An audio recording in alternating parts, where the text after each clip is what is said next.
नमस्कार, मैं प्रशांत वर्मा आप सभी लोगों का बहुत बहुत स्वागत करता हूं।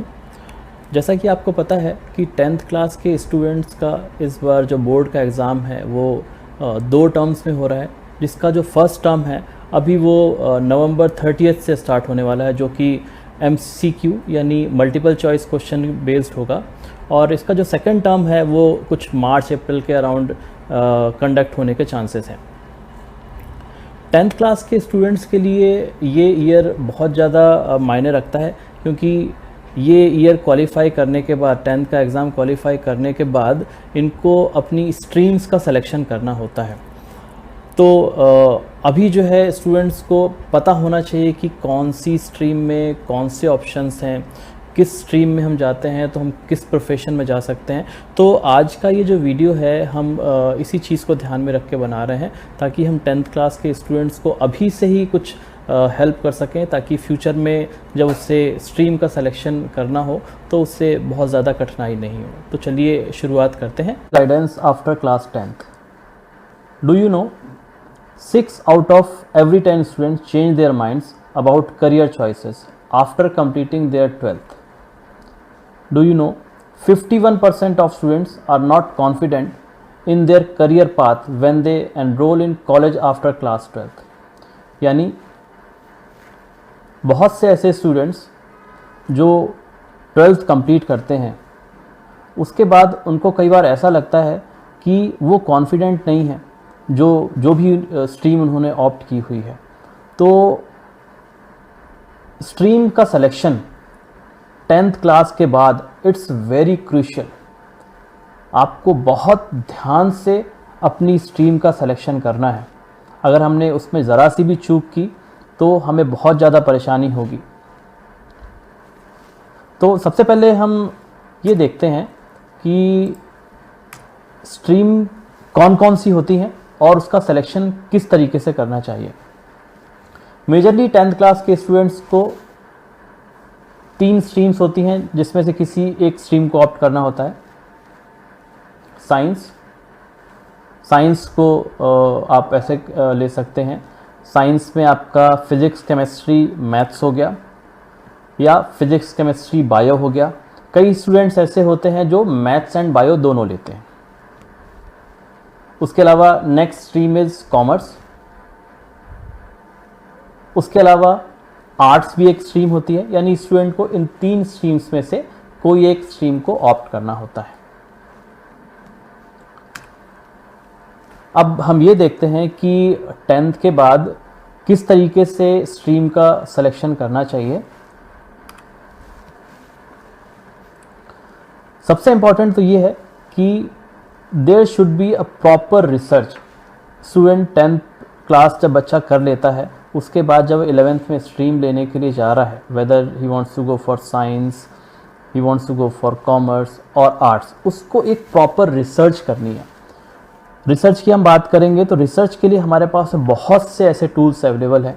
जैसे हम आज की डेट में इंटरनेट पे आप गूगल पे आप देख सकते हो। गूगल में आप जो है प्रॉपर रिसर्च करो कि कौन सी स्ट्रीम में कौन से ऑप्शंस हैं, कौन से प्रोफेशंस हैं। उसके अलावा YouTube पे आप कई ऐसे वीडियोस देख सकते हो जो आपको गाइड कर रहे होंगे, जहाँ से आपको पता लगेगा कि कौन कौन से ऑप्शंस अवेलेबल हैं किस पर्टिकुलर स्ट्रीम में। उसके अलावा आपके कई ऐसे फ्रेंड्स होंगे, रिलेटिव्स होंगे जिन्होंने ऑलरेडी इस चीज़ के ऊपर रिसर्च की हुई, आप उनसे भी बात करके एक अच्छे डिसीजन पे पहुँच सकते हो। तो इसलिए proper research while selecting a stream is very important. Next is interest based selection. देखिए, स्टूडेंट्स को जब भी 10th के बाद स्ट्रीम का सिलेक्शन करना है, उसको बहुत ज़रूरी है अपने इंटरेस्ट को ध्यान देने के लिए। अपने इंटरेस्ट के ऊपर ज़रूर ध्यान देना है कि ऐसा ना हो कि उसने किसी वजह से कोई एक पर्टिकुलर स्ट्रीम ले ली हो और उसके बाद में उसको लगे कि नहीं, ये सब्जेक्ट्स मुझे इसमें इंटरेस्ट ही नहीं आ रहा है ना। और फ्यूचर में अगर हम किसी प्रोफेशन के साथ में अगर जुड़ गए वो सब्जेक्ट्स लेके, और उसके बाद फिर कहीं हमें ऐसा मौका, अगर हमें कहीं ऐसा लगता है कि ये जो सब्जेक्ट हमने लिया उसमें मुझे इंटरेस्ट नहीं आ रहा, तो वापस लौट के आना बहुत मुश्किल हो जाता है। तो इसलिए हमेशा इंटरेस्ट बेस्ड सिलेक्शन करना है। हमें जिस स्ट्रीम में इंटरेस्ट है उसको ही हमें सेलेक्ट करना है। Third is avoid peer pressure, कई बार ऐसा देखा गया है कि बहुत से ऐसे स्टूडेंट्स होते हैं जो एक मैं इसको एग्जांपल के तौर पे लेता हूँ। एक क्लासरूम में देयर वर 3 स्टूडेंट्स, 3 बच्चे थे। 3 बच्चों ने 3 दोस्त थे, उन 3 दोस्त में से 2 दोस्तों ने कोई एक पर्टिकुलर स्ट्रीम ले ली, जैसे मान के चलते हैं उन्होंने कॉमर्स ले ली, ठीक है। तो थर्ड स्टूडेंट जो उसके साथ का है, जो था तीसरा जो दोस्त है, वो सोचता है कि यार मेरे 2 दोस्तों ने तो कॉमर्स ले ली है, या चलो या XYZ कोई भी स्ट्रीम ले ली है, चलो मैं भी वही ले लेता हूँ, ठीक है। ऐसा बिल्कुल भी नहीं करना है, क्योंकि हो सकता है वो जो दूसरे स्टूडेंट्स हैं उनका इंटरेस्ट उस तरफ हो, इस वजह से उन्होंने पर्टिकुलर स्ट्रीम ली हुई है, आपका इंटरेस्ट कुछ डिफरेंट हो सकता है। तो इसलिए इस प्रेशर में कभी भी अपनी स्ट्रीम का सिलेक्शन नहीं करना चाहिए। Parents dream and your ability, बिल्कुल सही बात है। बहुत से पेरेंट्स ऐसे होते हैं जिनके ड्रीम्स होते हैं कि जैसे वो खुद में अगर डॉक्टर है तो उनको लगता है कि हमारा बेटा भी डॉक्टर बने, या इंजीनियर बने, या कॉमर्स लेके चार्टर्ड अकाउंटेंट बने, है ना। बट ड्रीम्स तो सही है, लेकिन स्टूडेंट्स को एक चीज़ ज़रूर ये देखना है कि क्या उनके अंदर वो एबिलिटी है। ऐसा तो नहीं उसको, जैसे किसी के पेरेंट ने सोचा है कि मुझे मेरे बेटे को डॉक्टर बनना चाहिए, हो सकता है कि उसके स्टूडेंट को लगता हो नहीं मुझसे बायो में तो इंटरेस्ट ही नहीं आता है, मैं तो बायो को जो जिस तरीके से स्टडी करना मैं कर ही नहीं पाऊँगा, है ना। तो हमेशा अपनी एबिलिटी को भी ज़रूर देखना है while selecting a stream after class 10th। Aptitude check, aptitude check is also very important while selecting a stream, क्योंकि डिफरेंट स्ट्रीम्स के लिए अलग तरीके का एप्टीट्यूड होना ज़रूरी है। एप्टीट्यूड का मतलब क्या है, इनबिल्ड इंटेलिजेंस, है ना। जैसे मैं इसको एक एग्जांपल के तौर पे बताऊंगा। जैसे साइंस का सब्जेक्ट होता है, साइंस में अगर जो बच्चे ने 11th एंड 12th में साइंस लिया है वो IIT प्रिपरेशन मान के चलते हैं करने वाला है ना। तो IIT में जिस तरीके के आपको क्वेश्चंस पूछे जाएंगे या जिस तरीके की आपको प्रॉब्लम दी जाएगी, उसमें एक चीज़ होती है आपको वहाँ पे एप्लीकेशन करना पड़ता है आपको कॉन्सेप्ट्स का, है ना। तो अगर हमारा एप्टीट्यूड इस तरीके का नहीं है, हम उस तरीके का एप्लीकेशन हमसे नहीं बन रहा है, या हमको वो इनबिल्ट हमारे अंदर वो एप्टीट्यूड नहीं है ना, तो हमें प्रॉब्लम होगी। तो हमेशा जब भी हम किसी स्ट्रीम को ऑप्ट करें, अपना खुद का एप्टीट्यूड देखना हमें बहुत ज़रूरी है। Next is check strength and weaknesses. Very true. While selecting a stream after class 10th, a student should always check his और हर स्ट्रेंथ एंड वीकनेस। उसको क्या करना चाहिए, अपने स्ट्रेंथ एंड वीकनेसेस के 2 कॉलम बना लेने चाहिए, और जब वो किसी पर्टिकुलर स्ट्रीम को सेलेक्ट कर रहा है तो अपनी स्ट्रेंथ को भी देखना है उसको, और अपनी वीकनेसेस को भी देखना है। उसके बाद उसको डिसाइड करना है कि जिस हम प्रॉपर स्ट्रीम में हम जाने वाले हैं, क्या वो स्ट्रीम मेरे लिए बेनिफिशियल होगी, या मुझे अच्छा लगेगा, या मैं उसको कर पाऊँगा। तब जाके फाइनल डिसीजन पे उसको आना चाहिए। Okay, this was the process कि किस तरीके से हमें अपनी स्ट्रीम्स को सेलेक्ट करना है। Now we move to our first stream, arts and humanities. हम इसमें देखते हैं कि इसमें किस तरीके के कोर्सेज हो सकते हैं, किस तरीके के प्रोफेशंस हो सकते हैं कि अगर हम आर्ट स्ट्रीम को ऑप्ट करते हैं तो।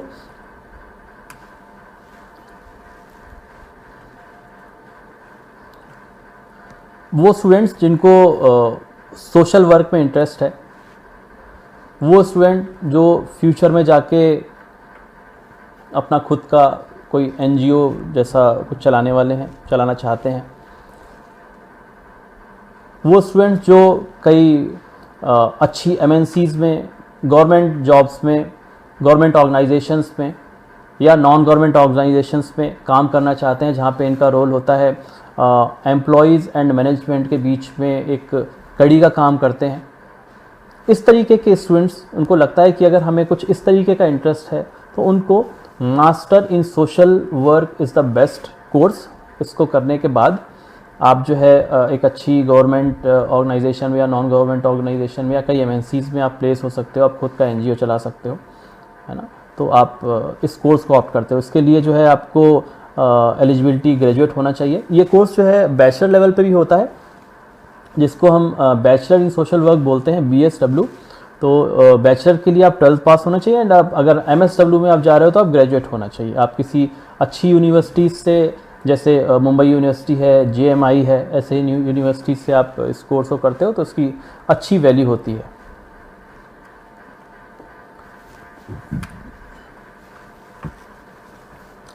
Next profession is fashion designer. वो लोग जिनको मनीष मल्होत्रा, रितु बेरी, रोहित बाल, इस तरीके के नाम जिनको अट्रैक्ट करते हैं, जिनको फैशन में इंटरेस्ट है, जिनको लगता है कि उनके अंदर कुछ ऐसी क्रिएटिविटी है कि वो इससे अच्छे डिज़ाइंस बना सकते हैं, इससे अच्छी ड्रेसेस बना सकते हैं, या ये आप प्रॉपर जो है अपनी जो क्रिएटिविटी है वो यूटिलाइज कर सकते हैं। तो उनके लिए fashion designer is the best course, जहाँ पे ये करने के बाद स्टूडेंट्स जो हैं अपना खुद का बुटीक खोल सकते हैं, या किसी अच्छी ऑर्गेनाइजेशन के साथ में, अच्छे डिज़ाइनर के साथ में अटैच हो सकते हैं। बहुत सारे ऑप्शंस आपके लिए खुल जाते हैं। इसके लिए आपको 12th पास करना है। 12th पास करने के बाद एक अच्छे NIFT जैसे इंस्टीट्यूट से आपको फैशन डिज़ाइनर का कोर्स करना है, और आप फैशन डिज़ाइनर के रूप में आप इस्टेब्लिश हो सकते हैं।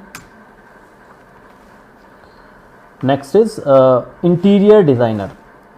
इंटीरियर डिज़ाइनर, कई बार ऐसा लगता होगा कि कुछ स्टूडेंट्स को ऐसा लगता होगा कि अगर वो अपने घर पे उनको लगता है कि यार इस तरीके की वॉल का पेंट होना चाहिए, इस तरीके के कर्टन्स होना चाहिए, या उनको लगता है कि फ्यूचर में जाके उनको इंटरेस्ट आएगा किसी ऑफिस का जो इंटीरियर है उसको अपने अकॉर्डिंग चेंज करने में, या कुछ इस तरीके से उनको लगता है कि हाँ अगर मुझे ये प्रोफेशन करने में मज़ा आएगा, तो एज ए इंटीरियर डिज़ाइनर वो अपने आप को इस्टेब्लिश कर सकते हैं। इंटीरियर डिज़ाइनर बनने के लिए आपको एलिजिबिलिटी 12th पास होना चाहिए स्टूडेंट को, और एक अच्छे इंस्टीट्यूट से आप इंटीरियर डिज़ाइनर का कोर्स करें, NID जैसे।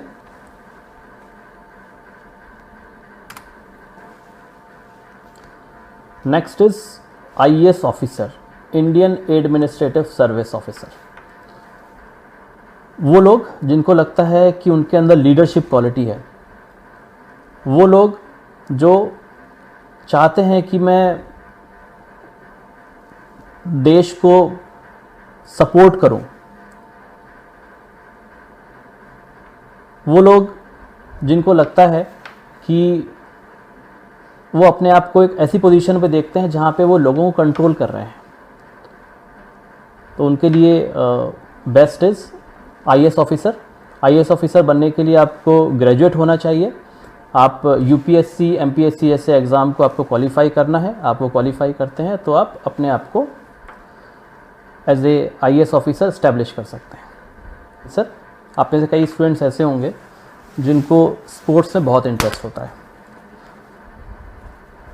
ऐसे स्टूडेंट जिनको स्पोर्ट्स में इंटरेस्ट है एंड स्पोर्ट्स को ही वो अपने करियर के तौर पे लेना चाहते हैं, ज़रूरी नहीं है कि स्पोर्ट्स में इंटरेस्ट हो तो हम प्लेयर ही बने।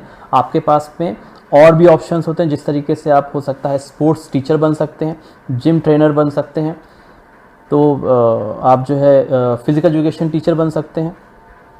अगर आपको स्पोर्ट्स टीचर बनना है तो आपके लिए एलिजिबिलिटी 12th पास करें। 12th पास करने के बाद आप BPEd MPEd जैसे कोर्सेज़ को एक अच्छी यूनिवर्सिटीज़ के साथ में करें और अपने आप को as a sports teacher establish कर सकते हैं।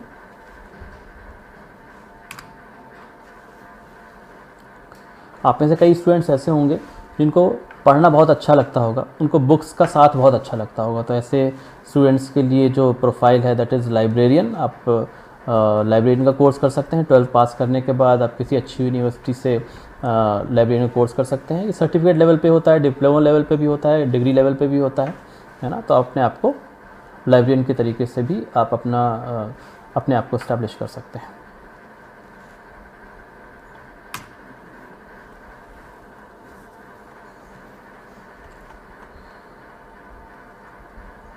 वो लोग जिनको शुरुआत से ही यानी बचपन से ही जिनको एक्टिंग का शौक़ है, अपने स्कूल्स के फंक्शंस में, अपने सोसाइटी के फंक्शंस में वो एक्टिंग करते हैं, या फ्यूचर में जाने पे उनको ऐसा लगता है कि मुझे टीवी में काम करना है, टीवी सीरियल्स में काम करना है, या मुझे फिल्म्स में काम करना है। एंड वो लोग जिनको इरफान खान, नवाजुद्दीन सिद्दीकी, ओम पुरी जैसे कैरेक्टर्स आपको जो है पर्सनैलिटीज़ जो है आपको अट्रैक्ट करती हैं, तो आप अपने आप को एज ए एक्टर इस्टेब्लिश कर सकते हैं। उसके लिए आपको NSD national school of drama से कोर्स करना है। इसके लिए एलिजिबिलिटी होती है ग्रेजुएट आप होना चाहिए, है ना। उसके बाद आप इस कोर्स को कर सकते हैं और उसके बाद अपने आप को आप एज ए एक्टर इस्टेब्लिश कर सकते हैं।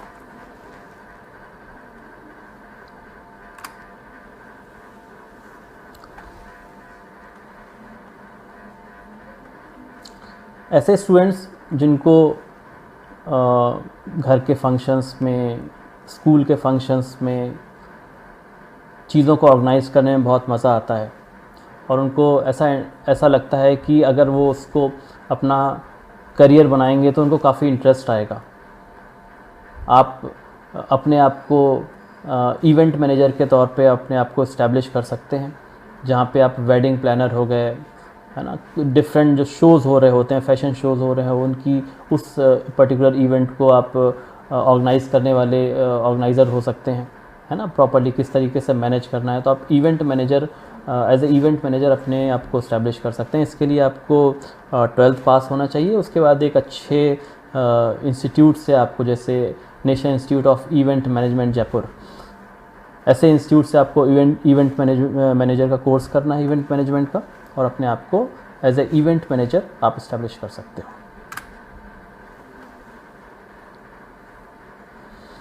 अब वो स्टूडेंट्स, कई बार क्या होता है कि आप में से कई स्टूडेंट्स ऐसे होते हैं जिनको क्लास में जब टीचर पढ़ाते हैं तो उनको बहुत अच्छे से समझ में आता है ना।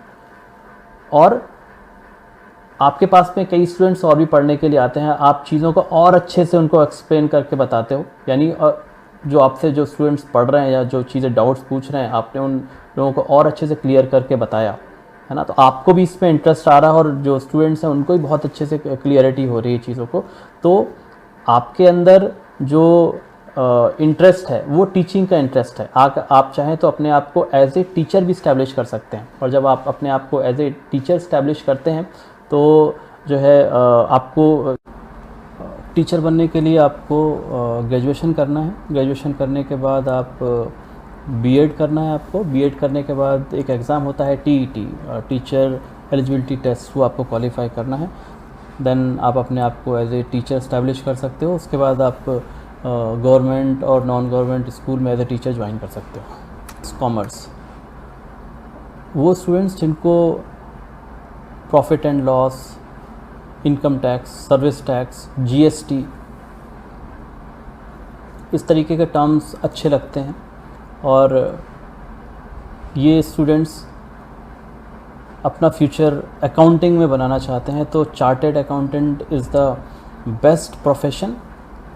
इसके लिए आपको 12th पास करने के बाद CA फाउंडेशन क्लियर करना होता है। इस CA फाउंडेशन चार्टेड अकाउंटेंट जो है ये ICAI कंडक्ट कराता है। चार्टेड अकाउंटेंट कंप्लीट करने के बाद आप फाइनेंशियल एडवाइज़र बन सकते हैं। Government and non government organisation में as a chartered accountant work कर सकते हैं। आप खुद की अपनी कंसल्टेंसी चला सकते हैं। आप ऑडिट में पार्टिसिपेट कर सकते हैं। Next profession is law.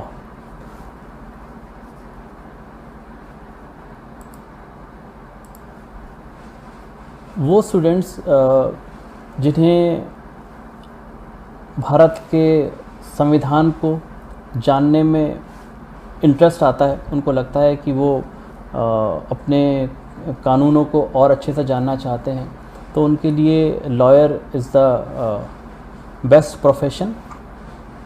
आपने कई बड़े बड़े नाम सुने होंगे, Jethmalani ji, Kapil Sibal ji, P. Chidambaram ji, they all were lawyers. तो आप lawyer as a career opt कर सकते हैं। इसके लिए आपको ग्रेजुएशन करने के बाद आपको LLB करना होता है। LLB करने के लिए आपको एक एंट्रेंस एग्ज़ाम पास करना पड़ेगा, जिसे CLAT बोलते हैं, कॉमन लॉ एडमिशन टेस्ट। उसके बाद आप अपनी खुद की प्रैक्टिस भी कर सकते हैं। आप government and non government companies में, MNCs में आप एज ए लीगल एडवाइज़र भी आप वर्क कर सकते हैं। तो lawyer is the best option for you.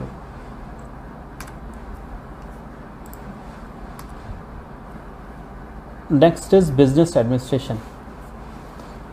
अब वो लोग वो स्टूडेंट्स जिनको बिज़नेस में इंटरेस्ट है, अपना खुद का बिज़नेस हो या फ्यूचर में वो खुद स्टार्टअप डालना चाह रहे हों, या उनको बड़ी बड़ी एमएनसीज़ में अगर वो एक सोफिस्टिकेटेड जॉब करना चाहते हैं जहाँ पे आपको प्रॉपरली वेल सूटेड बूटेड होना है ना, आपको लगता है कि आपके अंदर क्वालिटी है कि आप चीज़ों को मैनेज कर सकते हैं, तो आपके लिए business administration is the best profile. इसके लिए आपको ग्रेजुएशन करनी है। ग्रेजुएशन करने के बाद आपको आईआईएम जैसे अच्छे इंस्टीट्यूट से आपको एमबीए का कोर्स करना है। आईआईएम है, एक्सएलआरआई जमशेदपुर है, इस तरीके के अच्छे इंस्टीट्यूट से आपको एमबीए का कोर्स करना है और अपने आप को एज ए बिज़नेस एडमिनिस्ट्रेटर आप इस्टेब्लिश कर सकते हो। Next is bachelor of economics. वो स्टूडेंट्स जिनको डिमांड, सप्लाई, पर कैपिटल इनकम, जीडीपी, इस तरीके के टर्म्स अच्छे लगते हैं, वो ये स्टूडेंट्स अपनी इकोनॉमी के ऊपर स्टडी करना चाहते हैं, एनालिसिस करना चाहते हैं, तो ऐसे स्टूडेंट्स के लिए bachelor of economics is the best course. इसको करने के लिए आपको 12th पास करना है। 12th पास करने के बाद एक अच्छे इंस्टीट्यूट से आपको इस कोर्स को करना है, बैचलर ऑफ इकोनॉमिक्स को, जैसे इंडियन स्टैटिकल इंस्टीट्यूट, इस तरीके का इंस्टीट्यूट अच्छा इंस्टीट्यूट माना जाता है। इससे आप बैचलर ऑफ इकोनॉमिक्स का कोर्स करें और अपने आप को as a market analyst, as a economist आप अपने आप को इस्टेब्लिश कर सकते हैं। काफ़ी अच्छी सैलरीज होती हैं इस पर। Next profession is hospitality. वो स्टूडेंट्स जिन्होंने संजीव कपूर, रणवीर बरार, इस तरीके के नाम सुने हैं और वो अपने आप को इनसे कनेक्ट करते हैं, इनको, वो स्टूडेंट्स जिनको खाना बनाना अच्छा लगता है, वो लोग जो सही तरीके से प्रॉपरली किस तरीके से चीज़ों को डिस्प्ले करना है उसमें उनको अच्छा लगता है, उसको मैनेजमेंट में उन्हें अच्छा लगता है। आप होटल इंडस्ट्री से आप अट्रैक्ट हो, आप टूरिज़्म इंडस्ट्री से आपको अट्रैक्शन है, तो आपके लिए जो बेस्ट ऑप्शन रहेगा, बेस्ट प्रोफाइल रहेगा, दैट विल बी हॉस्पिटैलिटी। उसमें आप 12th पास होने के बाद में एक अच्छे इंस्टीट्यूट से आप कोर्स करें, जैसे IHM Pusa and welcome group graduate school of hotel administration. इससे आप कोर्स को कंप्लीट करें और अपने आप को इस फील्ड में इस्टेब्लिश करें।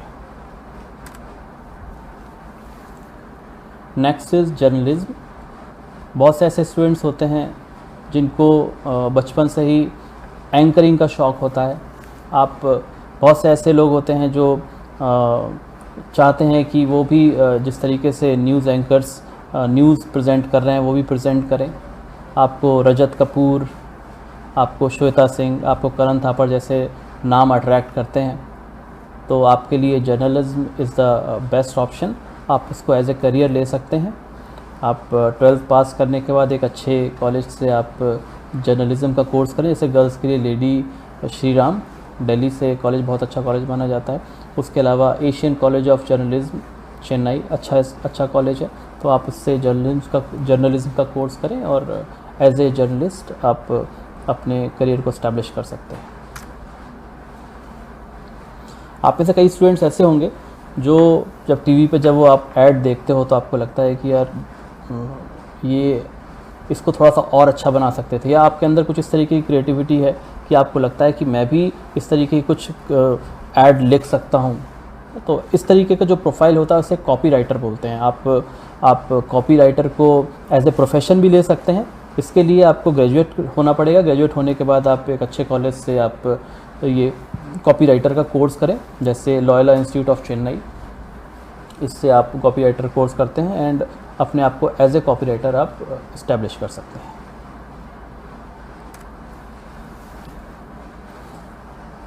आप में से बहुत से स्टूडेंट्स जब टीवी देखते हैं, फिल्म देखते हैं, उसमें कई सीन्स इस तरीके के होते हैं जिनको लगता है कि ये किस तरीके से हो रहा है, कई बार कुछ वीडियो इस तरीके से आपको दिखेगी कि आप उसको इमेजिन ही नहीं कर पाओगे कि इस तरीके से भी हो सकता है। तो ये सारा का सारा जो प्रोसेस होता है, वो सारी चीज़ प्रोसेस जो कौन है, वीडियो एडिटर कर रहा होता है। तो कई लोग जिनको लगता है कि वो इस तरीके का प्रोफाइल, इस तरीके के प्रोफेशन ऑप्ट कर सकते हैं, उनके अंदर कुछ इस तरीके का इंटरेस्ट है या कुछ ऐसी क्रिएटिविटी है जो वो एज ए वीडियो एडिटर आप अब इस प्रोफाइल को लेके चल सकते हैं। इसको वीडियो एडिटर बनने के लिए आपको 12th पास करना है और एक अच्छे इंस्टीट्यूट से लाइक IFIM कॉलेज बेंगलोर जैसे इंस्टीट्यूट से आपको वीडियो एडिटर का कोर्स करना है और अपने आप को एज ए वीडियो एडिटर आप इस्टेब्लिश कर सकते हैं। Next stream is science. Science में दो पार्ट होते हैं, एक तो बायोलॉजी स्ट्रीम होती है एंड दूसरी मैथ स्ट्रीम होती है। तो चलिए सबसे पहले बायोलॉजी स्ट्रीम्स के ऑप्शंस को हम लेकर चलते हैं।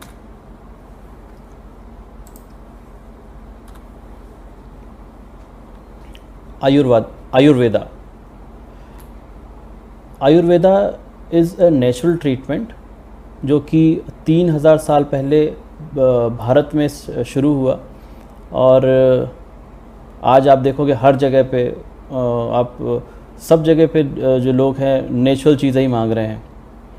आप नीम की जो दातून जिसे बोलते हैं, जिससे हम दांत साफ़ करते हैं, आज वो ऑनलाइन बिक रही है। आप देखोगे गाय के गोबर के बने हुए उपले, वो भी ऑनलाइन बिक रहे हैं।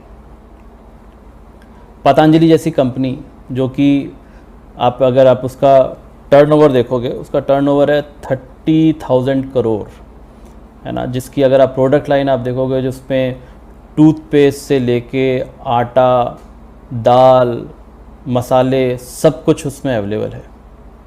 तो आयुर्वेदा जो है एक बहुत अच्छा ऑप्शन है स्टूडेंट्स के लिए।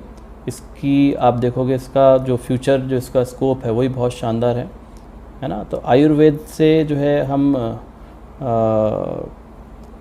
अगर हम इस फील्ड में जाना चाहते हैं उसके लिए हमें 12th करना है फिज़िक्स, केमिस्ट्री, बायो से, एंड उसके बाद जो है हमें नीट जैसे एक अच्छे एंट्रेंस एग्ज़ाम को देना है। एंट्रेंस एग्ज़ाम क्वालिफाई होने के बाद हमें BMS का कोर्स ऑप्ट करना है ना। एंड ये कोर्स कंप्लीट करने के बाद हम आयुर्वेदा एज ए करियर ले सकते हैं। और इसकी जो अपॉर्चुनिटीज़ हैं, आप खुद के अपने क्लिनिक्स चालू कर सकते हैं। आप गवर्नमेंट हॉस्पिटल्स में, नॉन गवर्नमेंट हॉस्पिटल्स में भी इसकी वैकेंसीज़ होती हैं, है ना, एंड अच्छा स्कोप है इसका।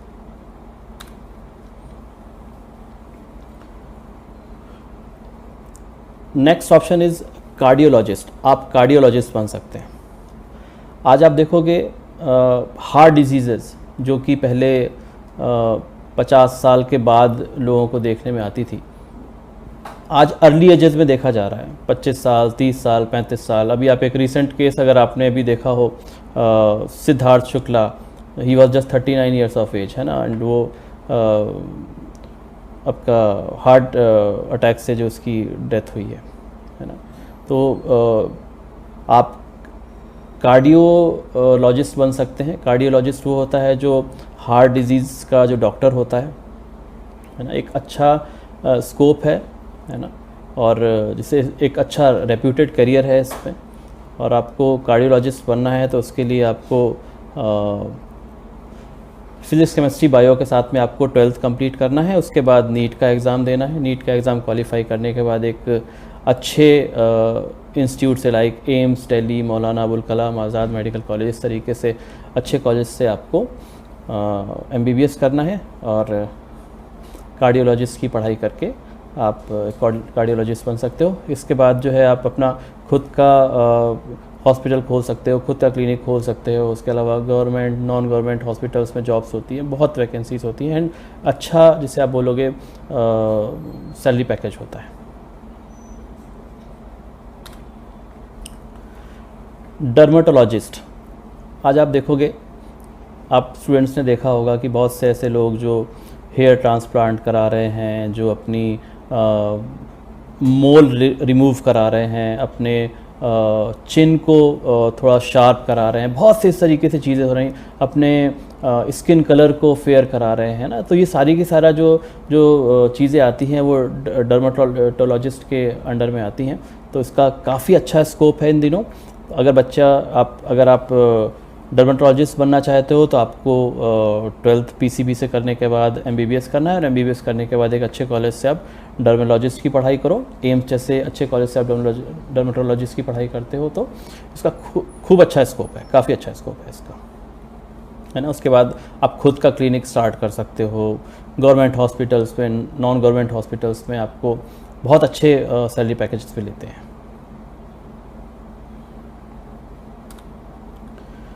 न्यूट्रिशनिस्ट, आज आप देखोगे कि जितनी भी परेशानियां हो रही हैं, जितनी भी डिजीज़ हो रही हैं, वो सारा का सारा आप देखो, जैसे अभी इससे पहले भी हम कार्डियोलॉजिस्ट वाला जो स्लाइड देख रहे थे उसमें भी हमने देखा कि जनरली जो ये सारे जो बीमारियां हैं वो डाइट की वजह से होती है। हमारी डाइट जो है प्रॉपर नहीं होती है, तो इस न्यूट्रिशनिस्ट जो है वो प्रॉपर डाइट के ऊपर काम करता है, आपको सजेस्ट करता है कि क्या लेना है, आपको कितना लेना है, कब लेना है। तो इसका भी बहुत अच्छा स्कोप है, काफ़ी डिमांड है इस समय इसमें, इस न्यूट्रिशनिस्ट की मार्केट में, है ना।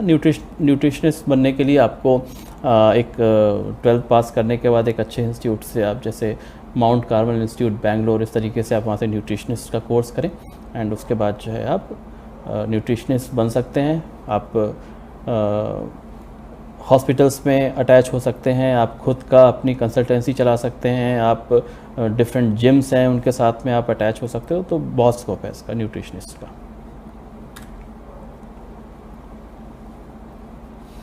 कई बार स्टूडेंट जो है, किसी के कान में दर्द हो रहा है ना, कुछ थ्रोट इन्फेक्शन है ना, नोज़ में कोई प्रॉब्लम हो रही है, तो हम जनरली ईएनटी स्पेशलिस्ट के पास जाते हैं, है ना।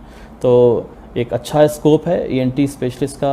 अगर स्टूडेंट्स आपको फ्यूचर में लगता है कि आपको इस करियर में जाना चाहिए तो आप इसको ऑप्ट कर सकते हो। इसके लिए आपको 12th पीसीबी के साथ में, फिजिक्स केमिस्ट्री बायो के साथ में आपको एमबीबीएस करना है। एमबीबीएस करने के बाद एक अच्छे इंस्टीट्यूट से आप ईएनटी की पढ़ाई करें, एंड उसके बाद अपने आप को एज ए ईएनटी स्पेशलिस्ट आप इस्टेब्लिश कर सकते हो, है ना। इसमें आपको जॉब्स जो है, आप खुद का क्लिनिक चला सकते हो, आप गवर्नमेंट हॉस्पिटल्स में, नॉन गवर्नमेंट हॉस्पिटल्स में आप अटैच हो सकते हो, अच्छा स्कोप है। हाँ जी, next is forensic scientist. Forensic scientist generally वो व्यक्ति होता है जो फिज़िकल एविडेंसेस को देख के एनालिसिस करता है, साइंटिफिक एनालिसिस करता है। और कई बार आपने देखा होगा कि जैसे आप सीआईडी के क्राइम पेट्रोल में कई ऐसे केसेस आप देखते हो, उसमें आप देखोगे फॉरेंसिक साइंटिस्ट होते हैं जो एविडेंसेस को देख के साइंटिफिक एनालिसिस करके वो केसेस को सॉल्व करते हैं। तो इसमें भी एक अच्छा स्कोप है, आप फॉरेंसिक साइंटिस्ट भी बन सकते हो, है ना। फॉरेंसिक साइंटिस्ट बनने के लिए आपको 12th पास करना है, उसके बाद एक अच्छे कॉलेज से आप फॉरेंसिक साइंटिस्ट का कोर्स करें, और आप ये फॉरेंसिक साइंटिस्ट का कोर्स करने के बाद आप खुद की अपनी कंसल्टेंसी फर्म चला सकते हो, आप पुलिस के साथ में अटैच हो सकते हो, आप क्राइम ब्रांच के साथ में अटैच हो सकते हो, government hospital, non government hospitals में भी आप वर्क कर सकते हो। तो अच्छा स्कोप है फॉरेंसिक साइंटिस्ट का, एक इंटरेस्टिंग जॉब है। होम्योपैथी, हाँ जी, जिस तरीके से आपका एलोपैथी होता है, आयुर्वेद होता है, तो होम्योपैथी भी उसी तरीके का एक मेडिसिन का एक अलग डिपार्टमेंट है, जिसमें आपने देखा होगा कई बार कुछ लोग ऐसे होते हैं जो एलोपैथी और आयुर्वेद नहीं जाके वो स्पेशली होम्योपैथी के थ्रू अपना ट्रीटमेंट कराते हैं ना। ये थोड़ा सा टाइम टेकिंग होता है, बट इसमें किसी तरीके के साइड इफ़ेक्ट्स नहीं होते। आपने देखा होगा कई बार आपके घरों के आसपास भी कई ऐसे क्लिनिक्स चल रहे होंगे जहाँ पे लोग जो चीज़ों का क्योर कराने के लिए, ट्रीटमेंट कराने के लिए वो होम्योपैथी के ऊपर डिपेंड होते हैं आप। तो एक अच्छा ऑप्शन है होम्योपैथिस्ट भी आप बन सकते हो। इसके लिए आपको BHMS कोर्स करना होता है, नीट जैसे एग्ज़ाम को क्वालिफाई करें, BHMS का कोर्स करें, अच्छे इंस्टीट्यूट से आप BHMS का कोर्स करें, जैसे एम्स दिल्ली एक अच्छा इंस्टीट्यूट माना जाता है। कई बार आप हॉस्पिटल से आते हो तो आपने देखा होगा डॉक्टर के अलावा कई लोग ऐसे होते हैं, जैसे जो लोग MRI मशीन को ऑपरेट कर रहे हैं, एक्सरे मशीन को ऑपरेट कर रहे हैं, सोनोग्राफी मशीन को ऑपरेट कर रहे हैं, है ना, जनरली ये लोग जो होते हैं ये होते हैं मेडिकल टेक्नोलॉजिस्ट, है ना। तो आप डायरेक्टली डॉक्टर नहीं बन के आप मेडिकल टेक्नोलॉजिस्ट भी बन सकते हो। अच्छा स्कोप है इसमें आपको गवर्नमेंट में हॉस्पिटल्स में, नॉन गवर्नमेंट हॉस्पिटल्स में आपको अपॉर्चुनिटीज़ मिलती है ना। इसको बनने के लिए आपको 12th पास करना है। 12th पास करने के बाद आप एक अच्छे कॉलेज से, आप जैसे Rajiv Gandhi university of health sciences से आप मेडिकल टेक्नोलॉजिस्ट का कोर्स करें।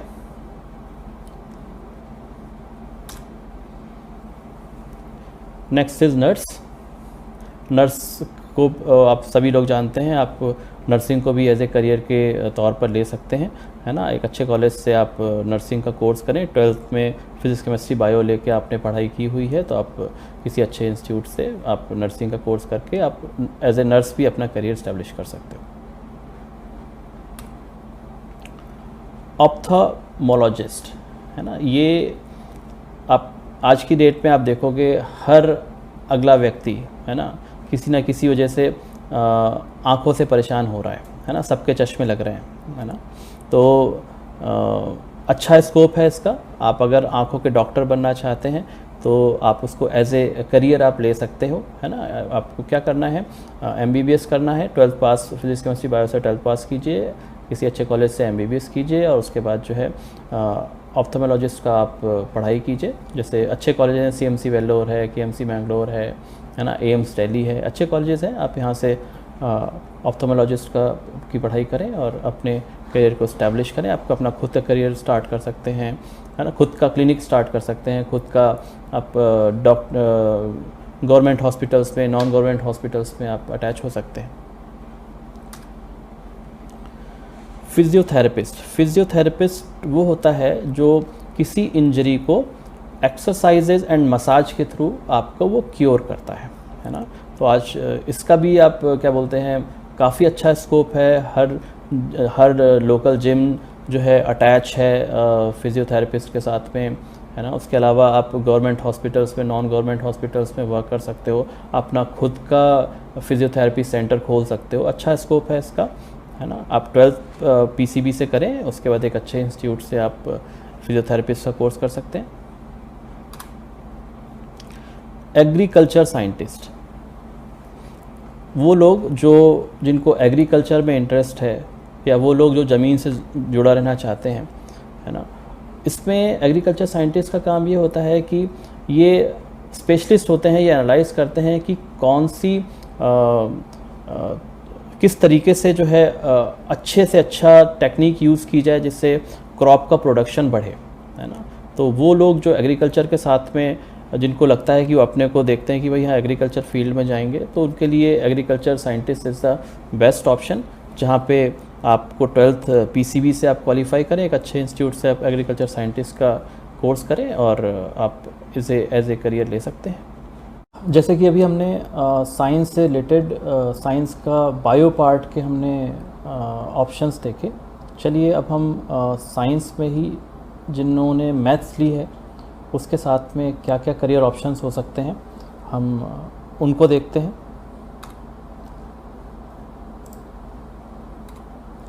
सबसे पहले तो वो स्टूडेंट्स जिनको यूनिफॉर्म से लगाव है, वो स्टूडेंट्स जो अपने देश की रक्षा करना चाहते हैं, वो स्टूडेंट्स जो चाहते हैं कि वो डिफेंस सर्विसेज में जाएं, उनके लिए बेस्ट ऑप्शंस हैं। आप 12th करने के साथ में आप NDA कर सकते हैं और ग्रेजुएशन करने के बाद आप CDS कर सकते हैं। ये दोनों ही एग्ज़ाम ऐसे एग्ज़ाम होते हैं जहाँ पर आप इनको अगर आप क्वालिफाई करते हो तो आपको ऑफिसर रैंक में आपको डिफेंस सर्विसेज में लिया जाता है। अब वो स्टूडेंट्स जिन्होंने इंजीनियरिंग की हुई है और वो चाहते हैं कि गवर्नमेंट सेक्टर में वर्क करें, तो उनके लिए IES is the best option, जहाँ पे इसे IES को इंडियन इंजीनियरिंग सर्विसेज बोलते हैं। इसमें जो बच्चे क्वालिफाई होते हैं उनको गवर्नमेंट सेक्टर में क्लास 1 ऑफिसर रैंक पे लिया जाता है। इसके लिए स्टूडेंट्स को इंजीनियर होना चाहिए, इंजीनियरिंग की हुई होनी चाहिए। उसके बाद जो है इनको एक एग्ज़ाम देना पड़ता है, जो कि एग्ज़ाम यूपीएससी कंडक्ट कराता है। ये बच्चे जो इस एग्ज़ाम को क्वालिफाई करते हैं वो आईएएस में क्वालिफाई होते हैं एंड गवर्नमेंट के साथ में उनको सर्व करने का मौका मिलता है। जैसा कि आपको पता है कि आजकल सब कुछ जो है सॉफ्टवेयर ड्रिवन है। हम एटीएम से विड्रॉल कर रहे हैं, पीछे सॉफ्टवेयर है। हम स्कूल की फ़ीस सबमिट कर रहे हैं, उसके पीछे सॉफ्टवेयर है। हर एक चीज़ जो भी हम इलेक्ट्रॉनिकली जो भी चीज़ आजकल कर रहे हैं, चाहे इंटरनेट पे सर्फिंग कर रहे हैं, तो अब हर जगह पे आप देखोगे सिर्फ सॉफ्टवेयर ही सॉफ्टवेयर है। तो सॉफ्टवेयर डेवलपर का बहुत अच्छा स्कोप है इन दिनों। और जो बच्चे इंजीनियरिंग की प्रिपरेशन करते हैं उसमें बेस्ट ब्रांच भी जो मानी जाती है वो आज की डेट में कंप्यूटर साइंस है।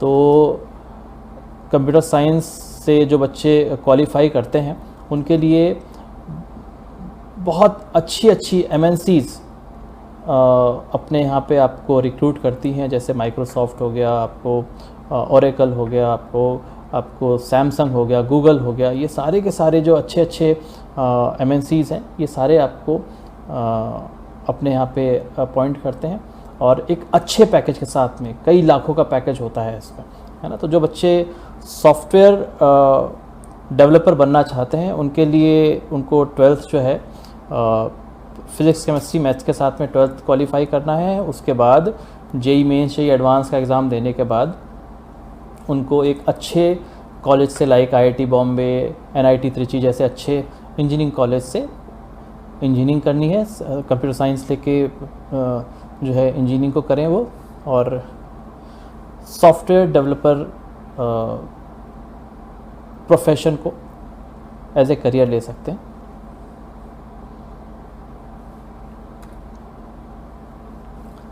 अब वो स्टूडेंट्स जिनको लगता है कि उन्हें एयरक्राफ्ट डिज़ाइन में, या वो एयरक्राफ्ट उड़ता कैसे है उससे अपने आप को कनेक्ट करते हैं, यानी जो बच्चों को लगता है कि मुझे इस फील्ड में जाने में इंटरेस्ट आएगा, तो उन बच्चों के लिए aeronautical engineering is the best option.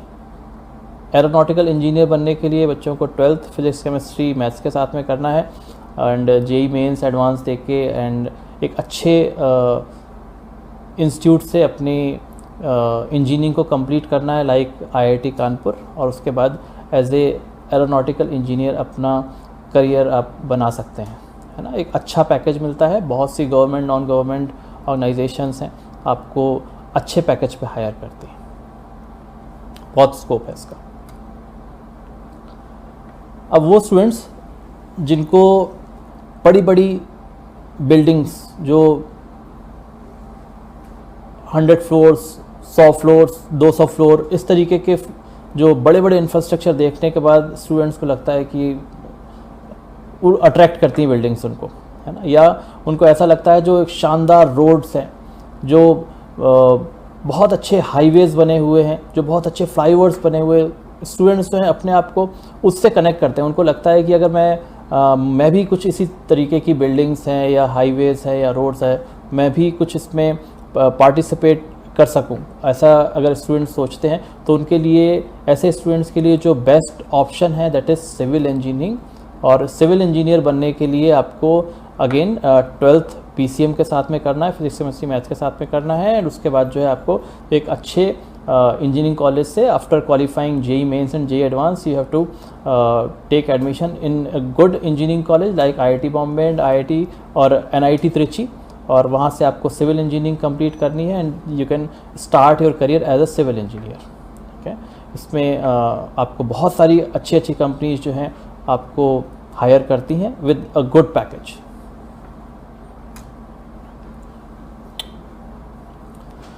आप लोगों ने एक मूवी आई थी कुछ समय पहले, मिशन मंगल, आपने शायद देखी होगी।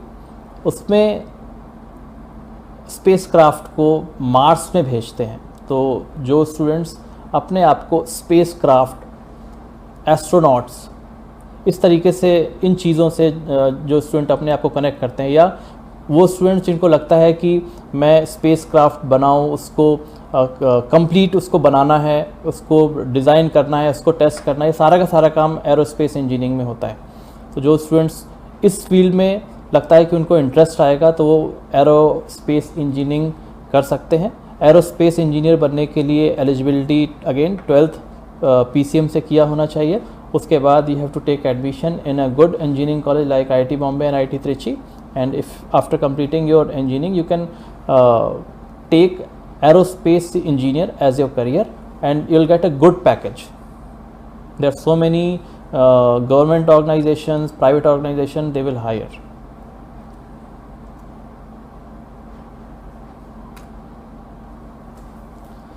Now architecture engineering, sorry agriculture engineering, वो स्टूडेंट्स जो जिनको लगता है कि मुझे एग्रीकल्चर में मुझे अपने आप को एग्रीकल्चर से रिलेट करना है, या वो स्टूडेंट जो अपने आप को ज़मीन से जोड़ना चाहते हैं, है ना, वो स्टूडेंट जो है agriculture engineering as a career ले सकते हैं। एग्रीकल्चर इंजीनियरिंग में आपको एग्रीकल्चर में जो टेक्नोलॉजीज़ यूज़ हो रही हैं, है ना, जो उस पर आपके जो टेक्नोलॉजीज़ यूज़ हो रही हैं उसको किस तरीके से कौन सी टेक्नोलॉजी यूज़ करनी है ना, कौन से इंस्ट्रूमेंट्स यूज़ करने हैं, ये सारी की सारी चीज़ें जो है एग्रीकल्चर इंजीनियरिंग में आती हैं।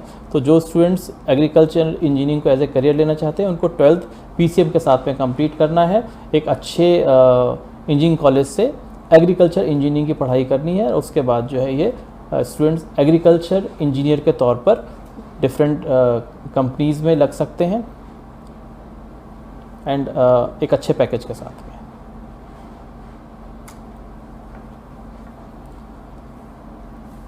अगेन वो स्टूडेंट्स जिनको बड़ी बड़ी बिल्डिंग्स के डिज़ाइन बनाने में लगता है कि उनको इंटरेस्ट आएगा, बड़े बड़े ऑफिसेस का डिज़ाइन बनाने में उनको लगता है इंटरेस्ट आएगा, हाईवेज़ बनाने में या आपके फ्लाईओवर्स बनाने में लगता है उनको इंटरेस्ट आएगा, तो उनके लिए architecture is the best profession.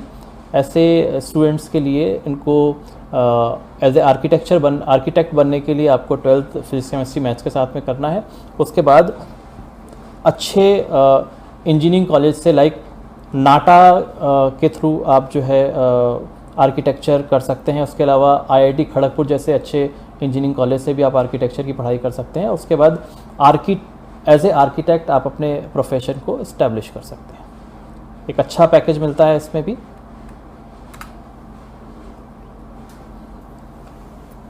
Next is audio recording engineer. Audio recording engineer वो होता है जो डिफरेंट साउंड को टेक्नोलॉजी के साथ में जोड़ के आपको एक बेस्ट क्वालिटी की ऑडियो देता है ना। ये ऐसे ऑडियो इंजीनियर्स जो हैं आपको कई लाइव कंसर्ट में आपको देखने को मिलेंगे। उसके अलावा आप जो है म्यूज़िक इंडस्ट्री में भी आपको ऐसे ऑडियो इंजीनियर्स देखने को मिलेंगे, तो इसका स्कोप भी काफ़ी अच्छा है। तो student as a audio engineer, audio recording engineer अपना करियर इस्टेब्लिश कर सकते हैं। उसके लिए इनको again 12th physics chemistry maths के साथ में करना है। अच्छे इंजीनियरिंग कॉलेज से उनको इंजीनियरिंग कंप्लीट करना है लाइक IIT खड़गपुर या film and television institute of India Pune. इस तरीके से अच्छे कॉलेज के साथ में वो अपनी ऑडियो रिकॉर्डिंग इंजीनियरिंग का जो कोर्स है उसको कंप्लीट करें और अपने करियर को इस्टेब्लिश कर सकते हैं।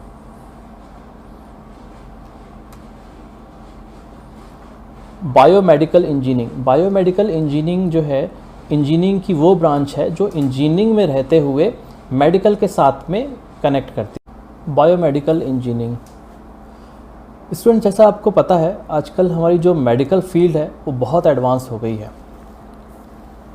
आजकल माइक्रोस्कोपिक ऑपरेशंस हो रहे हैं, लेज़र के थ्रू ट्रीटमेंट हो रहे हैं, आर्टिफिशियल लिम्स बन रहे हैं, है ना।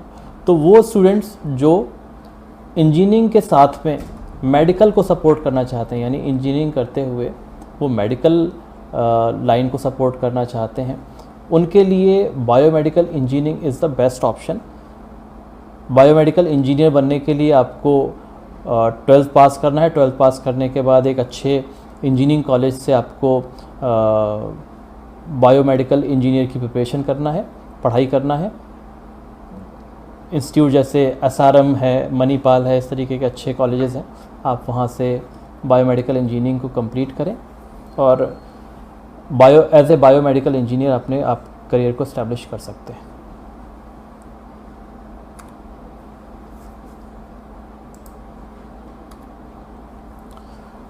Next is broadcast engineer.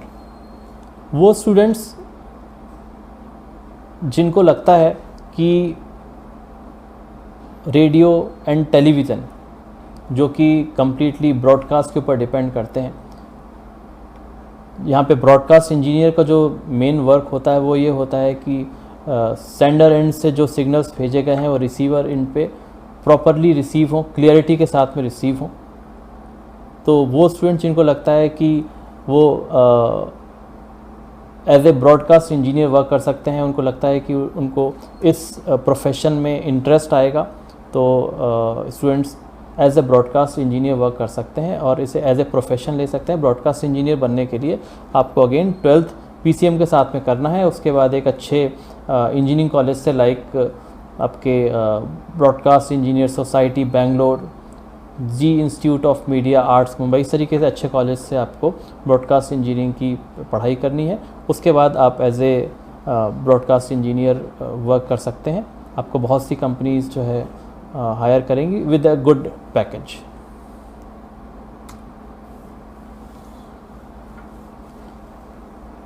वो स्टूडेंट्स जिनको केमिस्ट्री में इंटरेस्ट है, वो स्टूडेंट्स जो डिफरेंट मटेरियल की प्रॉपर्टीज़ जानने के इच्छुक हैं, केमिकल इंजीनियर का जो वर्क होता है वो एक प्रोसेस को डिज़ाइन करता है कि किस तरीके से केमिकल का प्रोडक्शन करना है, फ्यूल का प्रोडक्शन करना है, फूड प्रिजर्वेशन करना है, फार्मास्यूटिकल प्रोडक्शन करना है। ये सारी की सारी चीज़ें केमिकल इंजीनियर के जो उसका रोल होता है उसमें आती है।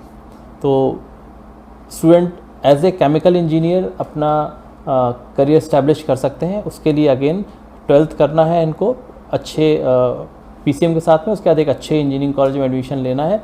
जेई मेंस जेई एडवांस का एग्ज़ाम क्वालिफाई करें, IIT बॉम्बे, NIT त्रिची जैसे अच्छे इंजीनियरिंग कॉलेज से केमिकल इंजीनियर की प्रिपरेशन करें, पढ़ाई करें और उसके बाद बहुत सी गवर्नमेंट नॉन गवर्नमेंट कंपनीज आपको अच्छे पैकेज पे हायर करती हैं।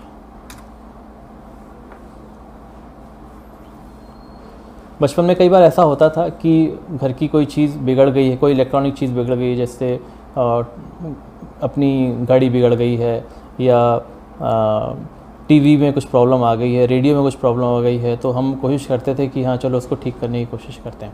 ठीक है, तो इलेक्ट्रॉनिक इंजीनियर जो है उसका वो यही काम होता है कि कोई भी इलेक्ट्रॉनिक गुड है उसका कंप्लीट उसके कंपोनेंट्स को बनाना, उसकी डिवाइस को बनाना, उसके सिस्टम को बनाना, उसको इंस्टॉल करना, कंप्लीट जो भी इलेक्ट्रॉनिक का वर्क होता है सारा इलेक्ट्रॉनिक इंजीनियरिंग के अंडर आता है। तो जो स्टूडेंट्स जिनको लगता है कि उनको इलेक्ट्रॉनिक में इंटरेस्ट है वो एज ए इलेक्ट्रॉनिक इंजीनियर अपना करियर ऑप्ट कर सकते हैं, इस्टेब्लिश कर सकते हैं। एंड इसकी बहुत डिमांड है मार्केट में।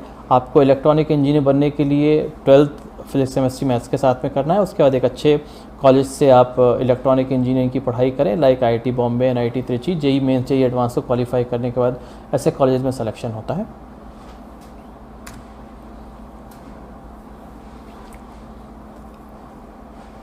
डिफरेंट इंडस्ट्रीज़ में जो इंस्ट्रूमेंट्स यूज़ होते हैं उस इंस्ट्रूमेंट की जो प्रिपरेशन होती है वो काम होता है इंस्ट्रूमेंट इंजीनियर का। यानी जो डिफरेंट इंडस्ट्रीज़ में यूज़ होने वाले इंस्ट्रूमेंट्स हैं उसको किस तरीके से डिज़ाइन करना है, उसको किस तरीके से उसको इंस्टॉल करना है, उसमें किस तरीके से उस पर रिसर्च वर्क करना है उसके ऊपर, है ना, किस तरीके से और बेटर क्वालिटी के हम इंस्ट्रूमेंट दे सकते हैं डिफरेंट इंडस्ट्रीज़ को। तो ये सारा का सारा जो काम होता है इंस्ट्रूमेंट इंजीनियरिंग में होता है। तो वो स्टूडेंट जिनको लगता है कि उनको इस प्रोफेशन में इंटरेस्ट आएगा तो वो अपने वर्क को एज ए इंस्ट्रूमेंट इंजीनियर, अपने प्रोफेशन को as a instrument engineer establish कर सकते हैं। इंस्ट्रूमेंट इंजीनियर बनने के लिए आपको 12th पास होना है फिजिक्स केमिस्ट्री मैथ्स के साथ में। उसके बाद एक अच्छे इंजीनियरिंग कॉलेज से आपको इंस्ट्रूमेंट इंजीनियरिंग में आपको पढ़ाई करना है और उसके बाद जो है आप अपना career as a instrument engineer बना सकते हैं। इसकी अच्छी डिमांड है, अच्छा पैकेज मिलता है इसमें भी।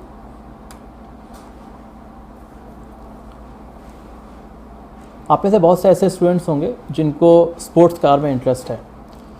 तो मैन्युफैक्चरिंग इंजीनियरिंग का जो काम होता है वो जैसे आप एक ऑटोमोबाइल सेक्टर में आप बात कर लें, एक कार का कंप्लीट डिज़ाइन से लेके उसके कंपोनेंट्स बनाने से लेके उसको इंस्टॉल करने से लेके उसको रिपेयरिंग से लेके उसकी मेंटेनेंस से लेके सारी की सारी चीज़ें जो होती हैं मैन्युफैक्चरिंग इंजीनियरिंग में आ जाती हैं।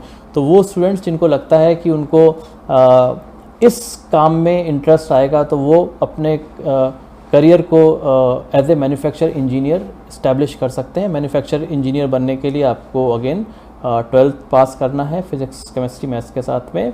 अच्छे इंजीनियरिंग कॉलेज से like IIT Bombay, IIT Delhi, IIT Kharagpur, IIT Kanpur, इस तरीके के अच्छे कॉलेज से आपको मैन्युफैक्चर इंजीनियरिंग की पढ़ाई करनी है और अपने करियर को आप मैन्युफैक्चर इंजीनियर के तौर पे इस्टेब्लिश कर सकते हैं। इसके बाद आपको एक अच्छा पैकेज मिलता है। बहुत सारी कंपनीज़ आपको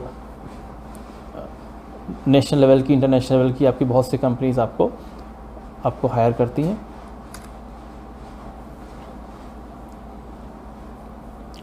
स्टूडेंट, जैसा आपको पता है कि भारत देश जो है वो 3 तरफ से पानी से घिरा हुआ है, तो मरीन का जो है वो बहुत इम्पॉर्टेंट रोल है भारत की सुरक्षा को ध्यान में रखते हुए। मरीन इंजीनियर का जो वर्क होता है वो होता है कंप्लीट शिप के ऊपर जो भी वर्क है, चाहे वो उसको इंस्टॉल करने से लेके उसकी मेंटेनेंस से लेके उसके रिपेयर से लेके ऑपरेट करने से लेके सारी की सारी चीज़ें जो होती है मरीन इंजीनियरिंग के अंदर आ जाती है। तो वो स्टूडेंट्स जिनको लगता है कि वो जब मरीन इंजीनियर बनेंगे तो उनको काफ़ी इंटरेस्ट आएगा, तो मरीन इंजीनियर के तौर पे वो अपना करियर स्टार्ट कर सकते हैं। मरीन इंजीनियर बनने के लिए आपको 12th करना है। 12th करने के बाद आप एक अच्छे इंजीनियरिंग कॉलेज से like academy of maritime education and training, Chennai जैसे अच्छे इंजीनियरिंग कॉलेज से आप मरीन इंजीनियरिंग की पढ़ाई करें और उसके बाद अपने करियर को एज ए मरीन इंजीनियर आप बना सकते हैं।